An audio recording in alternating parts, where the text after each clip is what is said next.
Gracias. ¿Cómo están? Qué gusto saludarles. Bueno, con mi familia, para los que no me conocen, estamos ya hace 8 años acá en la iglesia. Llegamos 5 y ahora solo quedamos 3. Eso es lo que pasa cuando la gente llega aquí a la Viña Cordillera. Dios nos reparte por el mundo. Bueno, era muy lindo estar en familia en este tiempo y disfrutar de lo que Dios hace con nuestros hijos, porque la verdad que ellos ya hace varios años que están estudiando fuera de casa.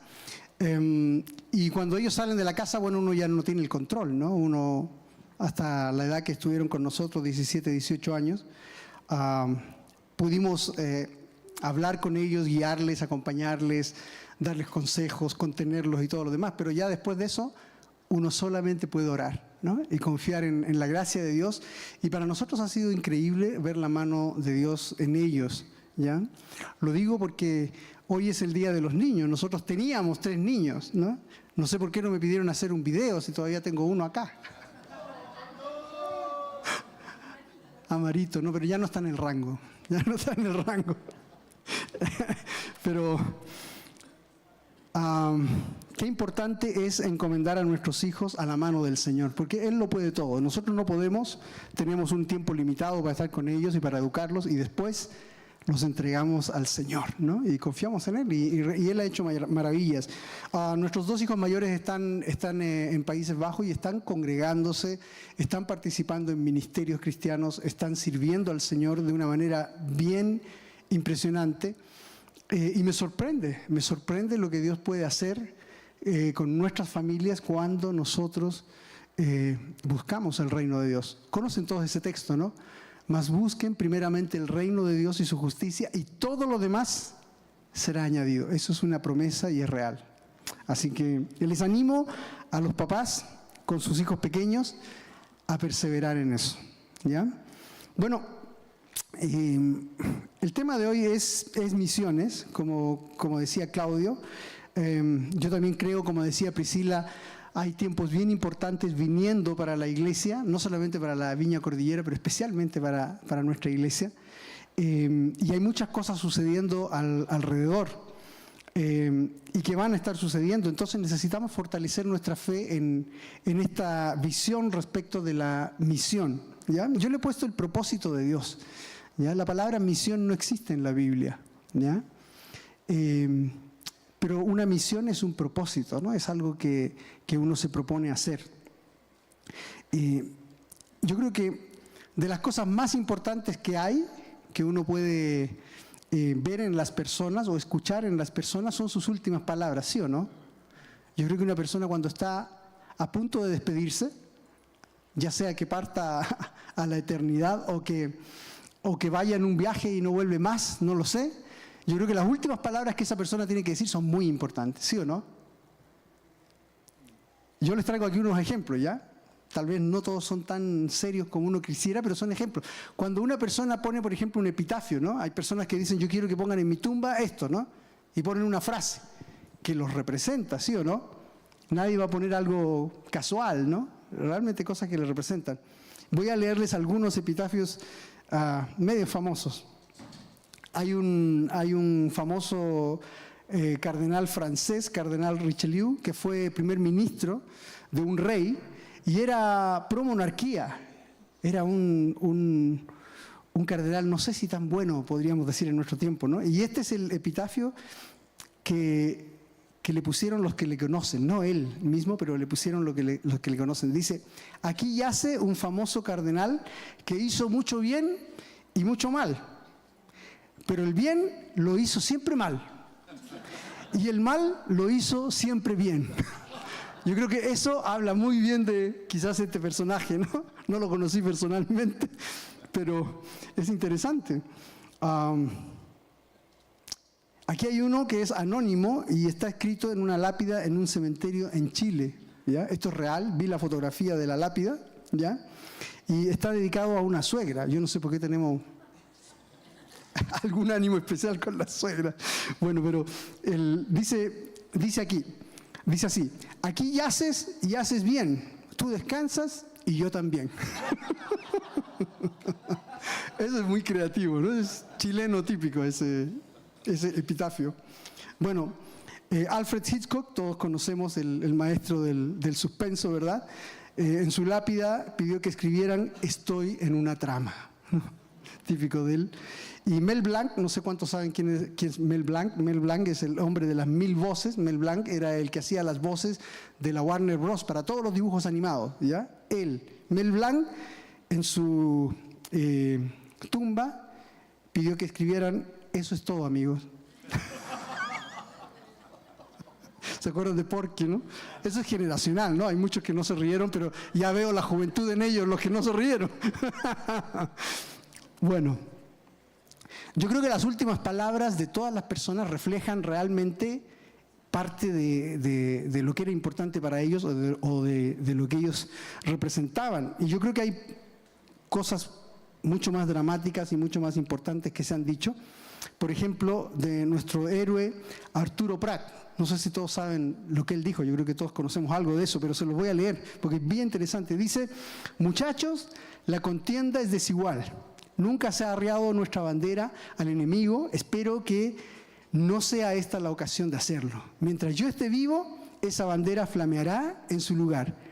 Y aseguro que si muero, mis oficiales sabrán cumplir con su deber. Qué interesante, ¿no? Viva Chile. Y él saltó al Huáscar y lamentablemente murió ahí en cuanto saltó, ¿no? Fue heroica su muerte, pero lo que dijo fue bien importante. Y ha marcado, yo creo, generaciones de chilenos patriotas. Y me impresionan mucho las palabras, la verdad. Bueno, Jesús también tuvo sus últimas palabras. Yo no sé si ustedes las conocen, algunos las sabrán. Yo creo que todos las hemos leído muchas veces. Y vamos a leer hoy día en la mañana un par de estas palabras que dijo Jesús justo antes de irse de vuelta con el Padre, ¿ya? Jesús resucitado, ¿no? Después de haber pasado por la cruz, ustedes saben, murió, venció a la muerte, resucitó y se presentó a sus discípulos, ¿no? La palabra nos dice que estuvo 40 días con ellos compartiéndoles acerca del Evangelio del Reino. Esa era la predicación de Cristo, ¿no? El Evangelio del Reino de Dios.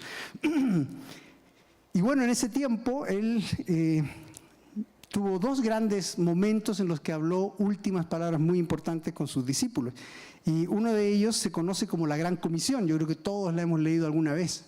Y me gustaría que meditáramos un poco profundamente en este texto que está en Mateo, capítulo 28, del 18 al 20. Póngase a pensar usted en esto. Jesús está a punto de irse al cielo, ¿ya? Jesús ya les había prometido a sus discípulos que iba a venir el Espíritu Santo, ¿no? Para guiarlos, para estar con ellos, etc. Pero estas palabras fueron las últimas antes de Él retornar. Una de sus últimas palabras, y dice el texto así, del 18 al 20, dice: se me ha dado toda autoridad en el cielo y en la tierra.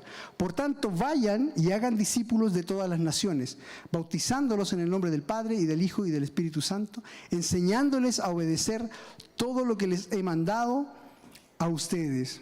Y les aseguro que estaré con ustedes siempre hasta el fin del mundo. Tremendas palabras, tremendas palabras. Hay mucho condensado en este texto.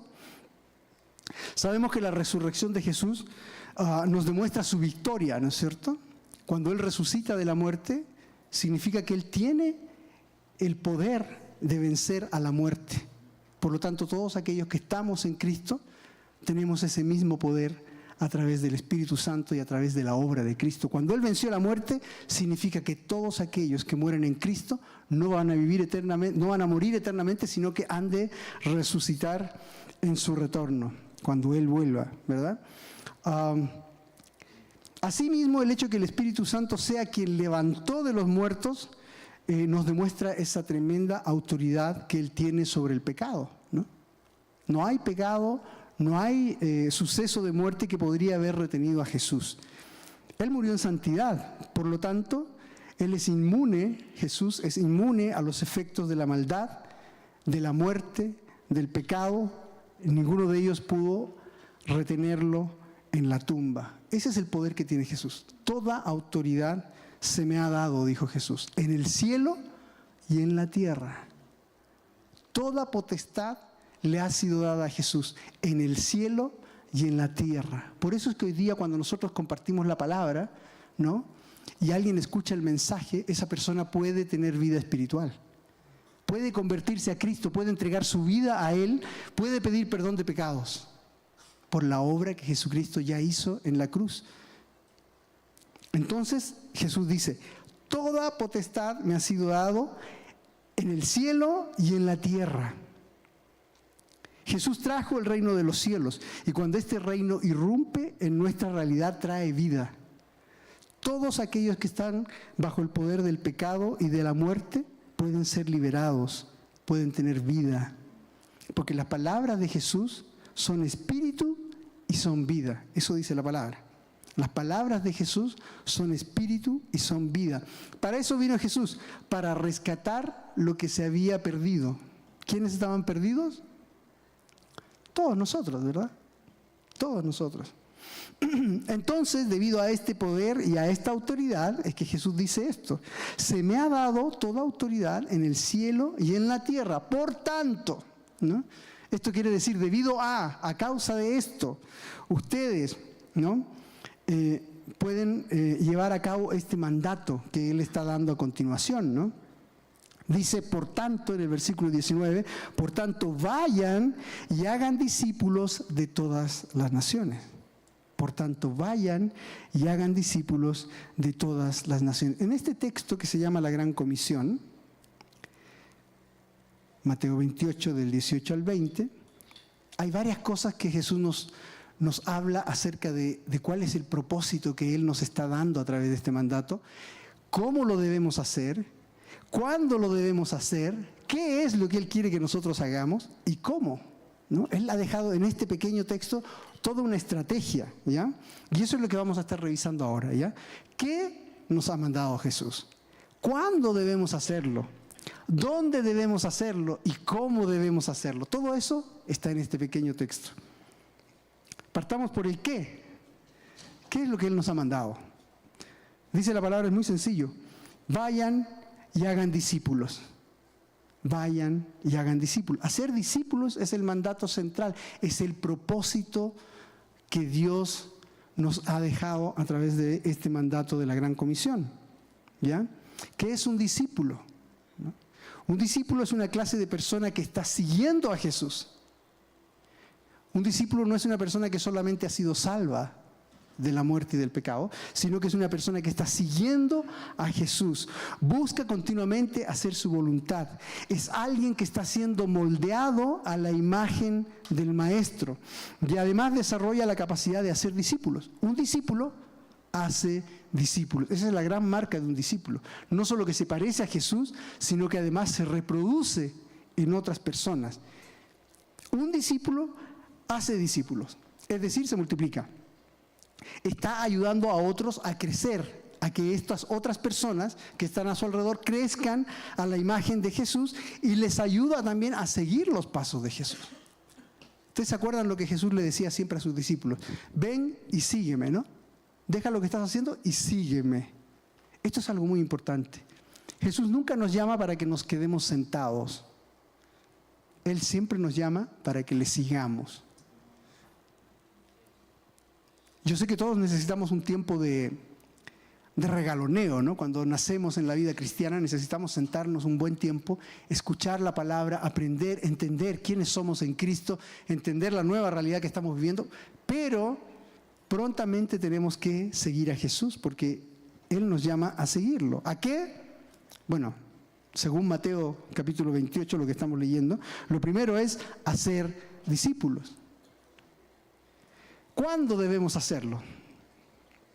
Según este texto, dice, por tanto, vayan y hagan discípulos, ¿ya?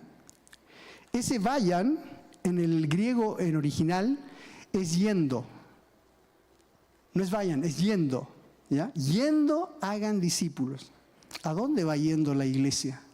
¿A dónde vamos yendo nosotros? Vamos a responder también esa pregunta. Pero este yendo es una acción continua, ¿ya? Mientras vamos yendo, hagamos discípulos. Es continuo. Entonces el cuándo es en todo momento. En todo momento es una buena oportunidad para ayudar a alguien a crecer a la imagen de Jesús. En todo momento es buen momento para edificar la vida de otra persona. Se refiere a una acción continua. La iglesia es expansiva, ¿ya? Esto lo tenemos que entender. Claudio señalaba, la iglesia está creciendo. Eso es signo de salud, ¿no? Así como las personas crecemos cuando estamos saludables, la iglesia crece cuando la iglesia está saludable. Y además la iglesia se expande. ¿Qué quiere decir esto? Que una iglesia se va a reproducir en otras iglesias. Esta iglesia ha tenido esa experiencia, ¿no? De plantar otra iglesia. Y el evangelio ha llegado hasta aquí, hasta este país que está tan al sur del mundo, desde bien al norte, ¿no? El evangelio nace en lo que hoy día viene a ser Medio Oriente, ¿no? Ahí nace el evangelio, ¿no? Y se expande por el mundo. Primero se expande hacia Asia, después se expande hacia Europa, después se expande hacia el norte, América, el norte de Europa, y de allí se expande a todo el mundo, ¿no? A través de las colonias, el cristianismo se extendió. Aquí en Chile, primeramente, se extiende a través de la Iglesia Católica, pero después viene toda una era de protestantismo, ¿no? Diferentes migraciones y diferentes misioneros extranjeros trajeron el evangelio a Chile, ¿no? Hay varios famosos, no voy a hablar de ellos, pero esa es la manera que sucede, es decir, la iglesia se expande. Entonces, cuando decimos, ¿a dónde va yendo la iglesia? La iglesia va yendo a donde Dios la envía, a donde Dios la envía. Si alguien surge de esta congregación y dice, yo quisiera ir a plantar una iglesia, por ejemplo, La Reina, eso sucede. O alguien dice, yo quiero que colaboremos con una iglesia en La Cisterna, en La Pintana, en Las Vizcachas o lo que sea, eso es porque Dios nos está moviendo hacia hacer estas cosas. Entonces, ¿a dónde va la iglesia? Va hacia donde Dios la esté moviendo, se expande, crece. En palabras de Pablo, él decía lo siguiente, y de esta manera me esforcé a predicar el evangelio, no donde Cristo ya hubiese sido nombrado, para no edificar sobre fundamento ajeno. Romanos 15:20. Pablo tenía esto, él iba a un lugar, plantaba una congregación, levantaba un par de líderes en 1 o 2 años y él continuaba con su equipo a otro lugar. ¿Para qué? Para levantar una nueva congregación. Para levantar una nueva congregación. En el lapso de más o menos 20 años, desde el nacimiento y desde el surgimiento de la iglesia fue plantada en el norte de África, en Medio Oriente, en Asia Central y en Europa. En un lapso de 20 años solamente. ¿Por qué? Porque Dios quería que eso sucediera. Vayan y hagan discípulos. ¿Cuándo? Mientras van yendo continuamente, ¿ya? Ahora, ¿dónde se tienen que hacer estos discípulos? Esa es la siguiente pregunta que está respondida ahí. Vayan y hagan discípulos de todas las naciones. ¿Cuántas naciones? Me encanta eso. La palabra es tan clara, ¿no? ¿Dónde? En todas las naciones. La respuesta es, tenemos que tener una visión global. Jesús tuvo una visión global, ¿no? Jesús impulsó a sus discípulos a que el evangelio traspasara el mundo judío. Si se acuerdan del concilio de Jerusalén, en Hechos capítulo 15, la discusión era ¿qué hacemos con los gentiles que se han empezado a convertir? Los que no eran judíos. Algunos decían, hagamos que se conviertan en judíos. Y Pablo y Pedro defendían la postura de que no los obliguemos a ser judíos, el evangelio es otra cosa. El evangelio es para todos. Y gracias a que ellos decidieron que los que se convertían del mundo gentil no necesitaban convertirse al judaísmo, hoy día no somos judíos, sino que somos gentiles que nos hemos convertido al evangelio de Jesús. Personas no judías que se han convertido al evangelio de Jesús. Es decir, no hay limitaciones geográficas o de grupos humanos, no hay limitaciones lingüísticas, culturales o religiosas. Esta palabra naciones que aparece en este texto, vayan y hagan discípulos de todas las naciones. Esa palabra naciones es la palabra griega etné. Etné, como se imaginará, es el origen de nuestra palabra etnia, ¿ya? Y etné, el griego, significa pueblos, significa grupos humanos con una lengua y una cultura común. Eso es el pueblo, esa es la nación de la que Jesús estaba hablando. Vayan y hagan discípulos de todas las naciones, era vayan y hagan discípulos de todas las etné, de todos los grupos humanos que tengan una lengua y una cultura común. Jesús no se estaba refiriendo a los países o áreas geopolíticas que los hombres hemos definido, ¿no? Ustedes saben que, por ejemplo, África, en la época del 1800, fue dividida y repartida, ¿no?, entre las colonias europeas. Pero esas divisiones, esos países, ni siquiera son compatibles con los grupos étnicos africanos. Hay grupos étnicos africanos que quedaron en un país y en otro país. Son de la misma etnia, pero pertenecen a dos países distintos. ¿Por qué? Porque los países son creaciones humanas. Nosotros hemos inventado esas fronteras, ¿no? Jesús no se estaba refiriendo a eso. Jesús se estaba refiriendo a los grupos humanos que tienen una cultura y una lengua común. Entonces, el mandato es hacer discípulos en todas las naciones. Les animo a recordar y a tener en mente lo primero que hizo el Espíritu Santo cuando se derramó sobre la iglesia naciente. ¿Se acuerdan? El día de Pentecostés. Pentecostés, una fiesta judía, ¿verdad? Y había mucha gente de muchas nacionalidades visitando Jerusalén debido a la fiesta, y el Espíritu Santo se derrama sobre estos 120 que estaban orando en el aposento alto. Y cuando el Espíritu Santo se derrama, dice que ellos empiezan a hablar en lenguas, en diferentes idiomas, ¿ya? Dice la palabra en Hechos, capítulo 2, versículo 4, dice: todos fueron llenos del Espíritu Santo y comenzaron a hablar en diferentes lenguas según el Espíritu les concedía expresarse. Más adelante nos dice qué naciones o qué grupos estaban allí escuchando a los discípulos. Miren, versículo 9 dice: partos, medos y elamitas, habitantes de Mesopotamia, de Judea y de Capadocia, del Ponto y de la provincia de Asia, de Frigia, de Panfilia, de Egipto y de las regiones de Libia, cercanas a Cirene, visitantes llegados de Roma, judíos y convertidos al judaísmo, cretenses y árabes, todos por igual los oímos proclamar en nuestra propia lengua las maravillas de Dios. El primer acto público del Espíritu Santo cuando se derrama sobre la iglesia es que los discípulos puedan comunicar el Evangelio en diferentes idiomas según las naciones que estaban presentes allí en la fiesta de Pentecostés. Y esta gente, ¿pero cómo? Si estos son galileos y están hablando en todos estos idiomas, yo les puedo entender. Yo soy árabe y estoy escuchando el Evangelio de Jesús en mi idioma.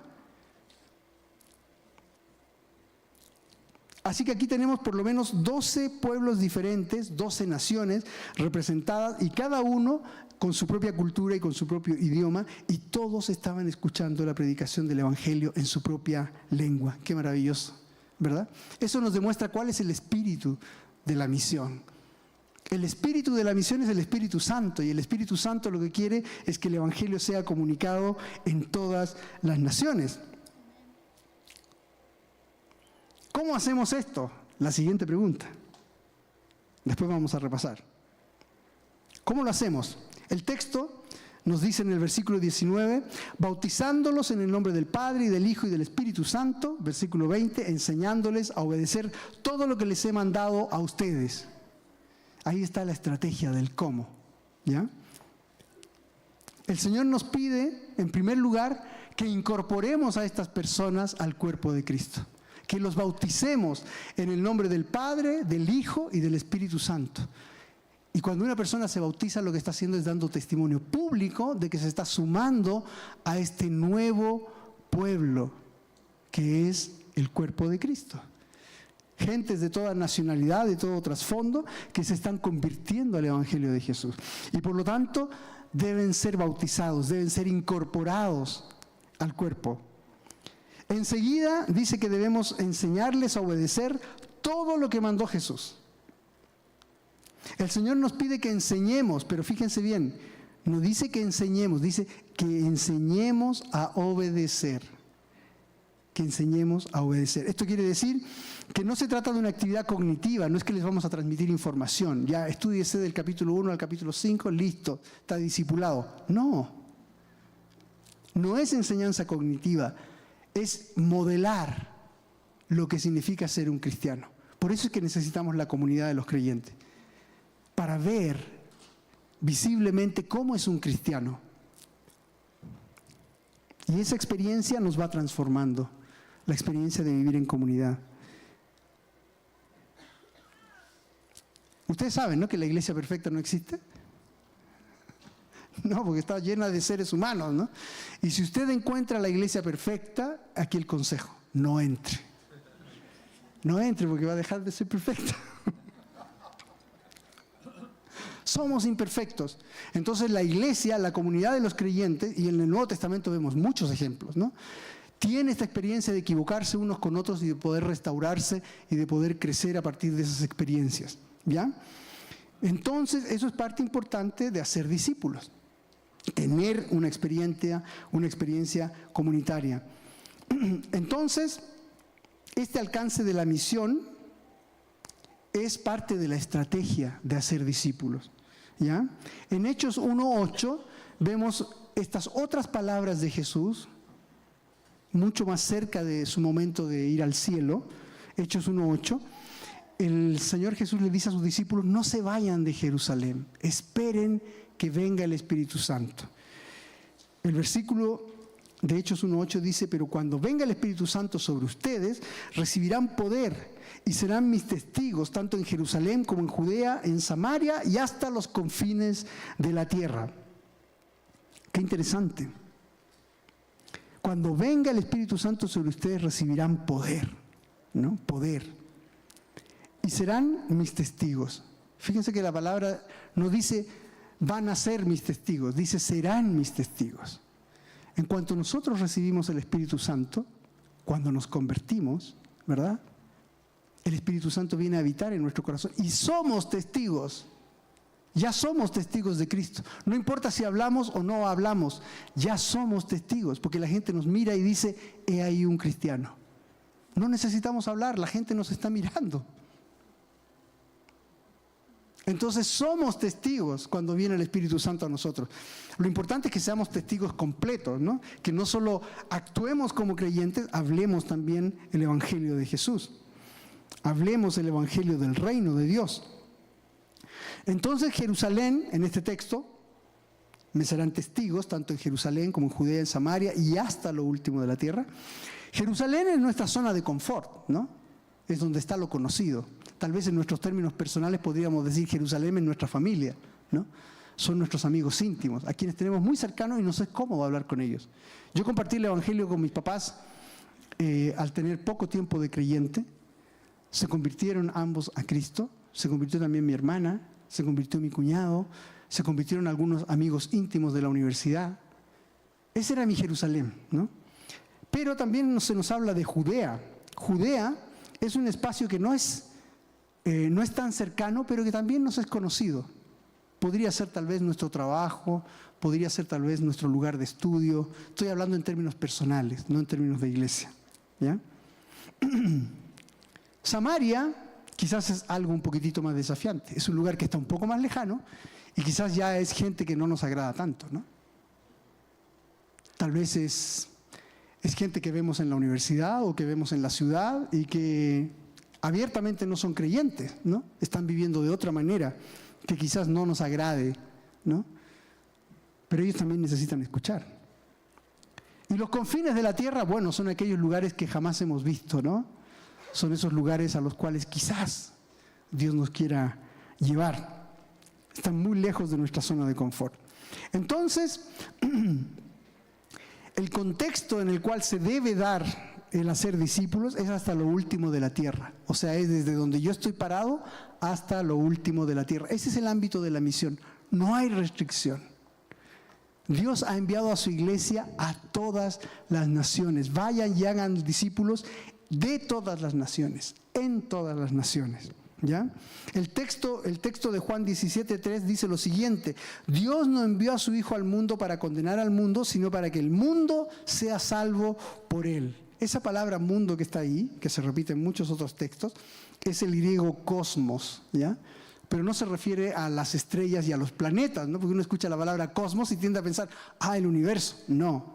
Esta palabra cosmos se refiere al mundo, pero inclusivamente y casi exclusivamente a los habitantes del mundo. El evangelio debe ser compartido a todas las personas. Eso es lo que quiere decir este texto. Dios envió a su Hijo al mundo no para condenar al mundo, sino para que el mundo, para que las personas del mundo, todas las personas del mundo, sean salvos por medio de Él. El reino de Dios es como las cosas debieran ser si Jesús dirigiera todo y su voluntad se hiciera en todo lugar. El reino de Dios es como las cosas fueran si Jesús estuviera al mando. Eso lo dijo Rich Nathan en el ADN de la viña. Lo que nosotros buscamos es que el reino de Dios se manifieste en cada persona, que esa persona finalmente pueda estar sometida 100% a la voluntad de Dios, pueda estar viviendo según los principios y los valores del reino. Eso es un discípulo. Entonces, cuando Jesús nos deja este mandato de ir y hacer discípulos, lo que nos está diciendo: vayan y predíquenles el evangelio del reino. Yo soy el que está reinando. Y yo quiero reinar en tu vida. Y cuando eso pasa, el mundo se transforma. El reino de Dios se trata de personas que están siendo gobernadas por Dios. Están por voluntad propia sujetos a la voluntad del Padre. Están viviendo y expresando los valores del reino de Dios. Entonces hagamos un repaso, ¿ya? En este capítulo, en este texto, Mateo 28, del 18 al 20, respecto del mandato de Jesús, encontramos qué debemos hacer. ¿Qué debemos hacer? Hacer discípulos. Eso es lo que debemos, ese es el mandato, hacer discípulos. ¿Cuándo lo debemos hacer? Continuamente. Mientras la iglesia se expande, mientras la iglesia crece, lo debemos hacer. ¿Dónde lo debemos hacer? En todas las naciones. No hay límites. No hay límites. Si el Señor de aquí, de esta congregación, un día dijera: oye, ¿sabes qué? Hay un matrimonio, hay un hermano, una hermana, y yo sé que hay, posiblemente hay personas que tengan la inquietud de ir a otros lugares, ¿no? Yo sé que la viña, ahí con Claudio hemos conversado, la viña tiene proyectos de plantar iglesia en Paraguay, lo está haciendo en Uruguay, ¿no? ¿Quién pudiera ir a apoyar esos lugares? No son tan cercanos. Hay opciones, Dios está moviendo a su iglesia. Entonces, ¿dónde tenemos que hacer discípulos? En todas las naciones. No hay límites, donde Él nos mande. ¿Cómo lo debemos hacer? Enseñándoles a obedecer, modelando el reino de los cielos. Recordemos que cada discípulo es un creyente que está siendo moldeado a la imagen de Jesús y está viviendo en el reino de Dios. Eso es lo que Jesús quiere. Esa es la misión de Dios. Esa es la misión de Dios. El Señor nos enseñó a orar. En Mateo 6:10 leemos lo siguiente: venga tu reino, venga tu reino, hágase tu voluntad como en el cielo, así también en la tierra. ¿Cuál es la voluntad de Dios? Que se establezca el reino de Dios en cada persona, en cada nación de este planeta, en cada lugar. Esa es la voluntad de Dios. Venga tu reino, hágase tu voluntad. Y para que eso suceda, nosotros tenemos que hacer lo que Jesús nos mandó. Vayan y hagan discípulos de todas las naciones. ¿Dónde empezamos? Aquí donde estamos parados. Porque tenemos que hacerlo desde Jerusalén hasta lo último de la tierra. Así que, hermanos, el mandato es sencillo, pero a veces tendemos a olvidarlo. Porque es más fácil recibir que dar, ¿sí o no? Es más fácil recibir palabras, es más fácil recibir bendiciones, es más fácil que alguien ore por mí. Pero yo hacerlo por alguien más es un poco más complicado, ¿sí o no? Esto es sí, esto es no. Esto es más o menos. Es así. Pero el Señor nos dijo, más bienaventurado es dar que recibir. Así que cuando tú das, vas a recibir más. ¿Ya? Quiero leerles para que tengamos claro lo que va a producir esto, porque este mandato es lo más importante que Jesús les encargó a sus discípulos antes de ir al cielo. Es lo más importante. Vayan y hagan discípulos de todas las naciones. Es como cuando los predicadores dicen, no sé si han escuchado esas prédicas donde el predicador dice, olvídate de cualquier cosa, pero no te olvides de esto. ¿Han escuchado esas prédicas? Bueno, olvídate de cualquier cosa en la palabra, pero no te olvides de este gran mandamiento. Quiero leerles un texto antes de terminar. Con esto voy a terminar. En Apocalipsis, si buscan en sus Biblias, Apocalipsis capítulo 7.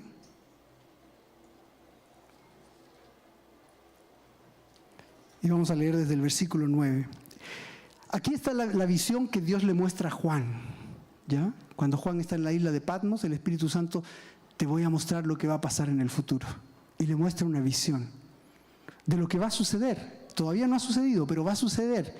Y miren lo que le muestra a Juan. Apocalipsis 7, 9. Dice, después de esto miré y he aquí una gran multitud, la cual nadie podía contar, de todas naciones y tribus y pueblos y lenguas, que estaban delante del trono y en la presencia del Cordero, vestidos de ropas blancas y con palmas en las manos, y clamaban a gran voz diciendo, la salvación pertenece a nuestro Dios, que está sentado en el trono y al Cordero. Y todos los ángeles que estaban en pie alrededor del trono y de los ancianos y de los 4 seres vivientes, y se postraron sobre sus rostros delante del trono y adoraron a Dios diciendo, amén, la bendición y la gloria y la salvación y la acción de gracias y la honra y el poder y la fortaleza sean a nuestro Dios por los siglos de los siglos. Amén.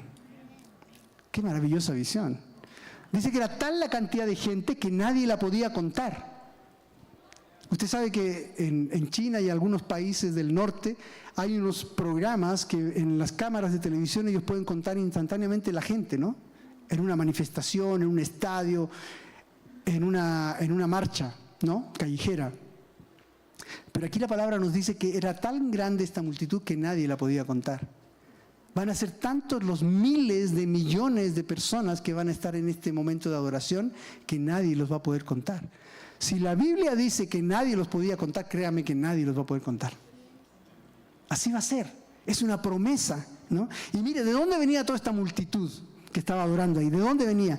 Aquí dice, de todas naciones. ¿Cuántas naciones? Todas. De todas naciones y tribus y pueblos y lenguas, es decir, de toda etné, de todas las naciones que Jesús mandó. Y estamos en proceso. En eso estamos. Eso es lo que la iglesia está haciendo y quiere seguir haciendo.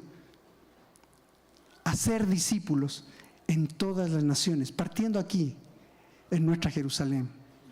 Pero no nos vamos a restar de ningún lugar donde Dios nos llame. Yo creo que la iglesia tiene la capacidad de caminar y de mascar chicle al mismo tiempo. ¿Sí o no? Sí, somos muchos. Imagínense que imaginemos que somos 100, somos más, pero imaginemos que somos 100. ¿Cómo de esos 100 no habrá un parcito que pueda decir, yo quisiera ir al otro lado del océano a plantar una iglesia? ¿Sería posible o no? Seguro que sí. ¿Y qué tendríamos que hacer todos los demás? Apoyarles, ¿no? Enviarles.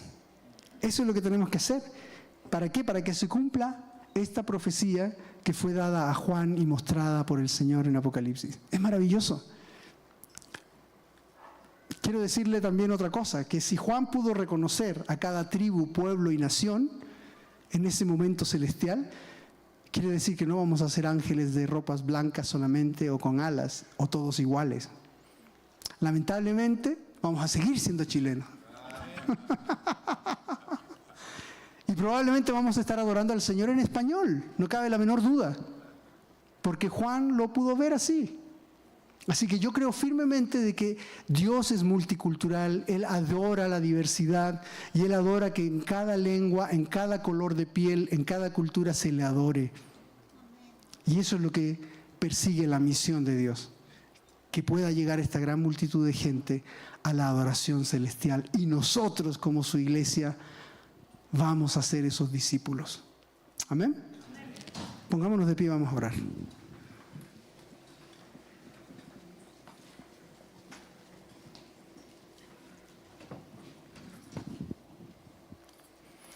Yo le quiero animar a que haga un compromiso hoy día, de corazón.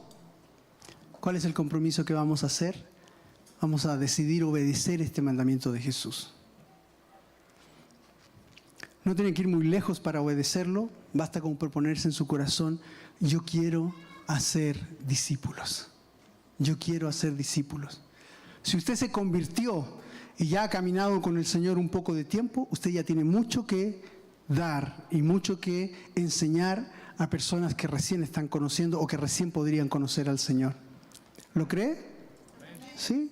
Si usted se convirtió ayer, usted tiene una poderosa arma a su testimonio para compartir. Y si usted tiene un año de creyente, usted ya tiene un año de conocimiento que puede compartir con alguien. Puede ayudar a otro a crecer en su fe. Amén. A eso nos ha enviado el Señor.